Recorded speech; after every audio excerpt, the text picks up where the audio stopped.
In this Bible reading and commentary, I've obviously learnt the Bible, read it 2 or 3 times, some bits once, some bits more than 5 times.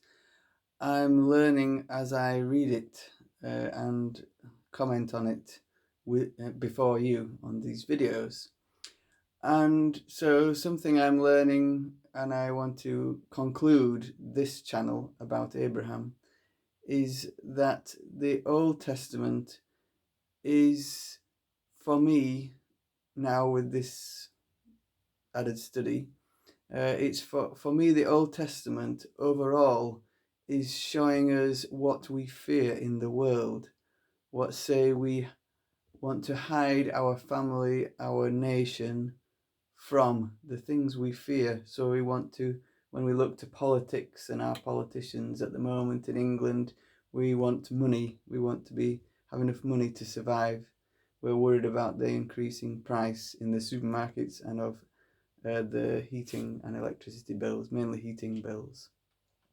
And the Old Testament really is lots of bad things occurring, and how these heroes, and especially in this channel, Abraham, dealt with it. And in the next video, if you search for Genesis and then the next chapter, I can't remember which that is, and then Daniel Russell, you'll find the next channel, which will be the third channel. And if you want to search it, you'll find it eventually, or it will get shared with you somehow. So the New Testament is the good news. Gospel is an old word for good news, and it's supposed to mean good news. The translations are never perfectly accurate, but it should be the Old Testament and then the good news. And that is really the opposite of the things we fear, which is the Old Testament, and how we get through the problems. So instead of it all being about problems and how they got through these problems, and God sort of testing us through it all. That's the Old Testament. The New Testament, the good news,